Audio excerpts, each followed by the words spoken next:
Atesoramos cartas, papeles, en donde consta el testimonio de conversaciones íntimas, de secretos que se guardan en el silencio de una gaveta, de un cofre. En las misivas, las confesiones se convierten en recuerdos, en memorias de lo que pasó. Uno aquilata esas palabras que la tinta preserva para que alguien un día vuelva a leerlas y rescate del tiempo lo vivido. Con la tecnología que hoy disfrutamos, se ha perdido el encanto, la bella parsimonia de esperar el arribo del cartero, con noticias que venían a trote lento desde un lugar lejano. Falta el intermezzo, el interludio que nos hace sentir la emoción de lo que está por venir y aún no llega. Guardo la correspondencia que mis padres se enviaron durante su noviazgo.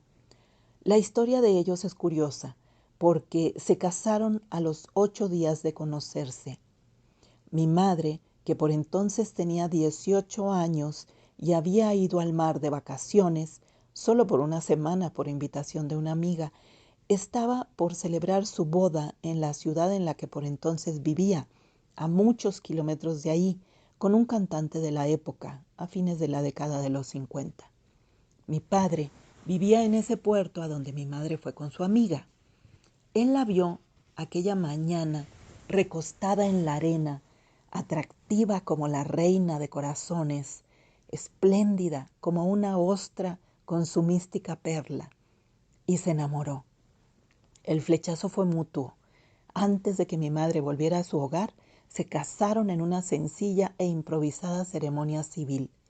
Mi madre regresó para romper su compromiso con el novio cantante, pero no se atrevió a contar nada a sus padres acerca del intempestivo casamiento, porque en aquella época la celebración de un matrimonio en secreto y a la velocidad de la luz era simplemente un disparate.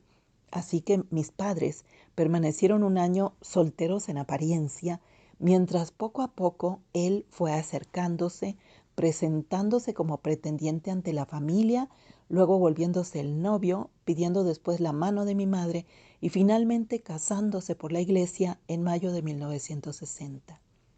Mi padre vivió ese año casi todo el tiempo en el puerto, porque allá estaba su trabajo, y después de la boda se fueron juntos a vivir a la playa.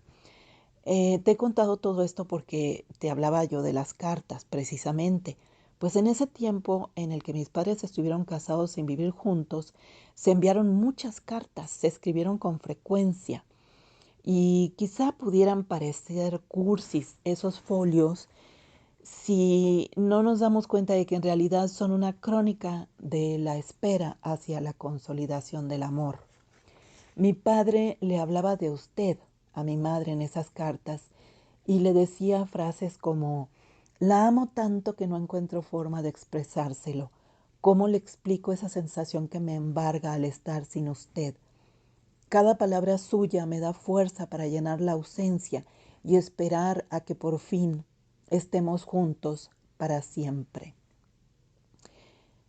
Conservo con mucho cariño estas cartas tan cálidas, tan íntimas, que tienen tanta energía de amor. Me gustan, pero me gustan también las epístolas famosas, plagadas de frases lapidarias y de sentimientos profundamente humanos. Las cartas de Rilke al joven poeta, las de Vincent van Gogh a su hermano Theo, sobre todo las cartas apasionadas, las de amores intensos, como el que descubrimos en la correspondencia entre Anais Nin y Henry Miller, o las cartas de Kafka a Milena, las de José Clemente Orozco a Margarita, ese amor que traslucen las cartas de Antonieta Rivas Mercado. ¿Qué tal aquella misiva de Juan Rulfo a Clara Aparicio donde le dice: y la vida se llena con tu nombre, clara, claridad esclarecida? Hay cartas dolorosas, heroicas, tímidas, estruendosas, ríspidas, apacibles, remilgosas, aduladoras, mustias.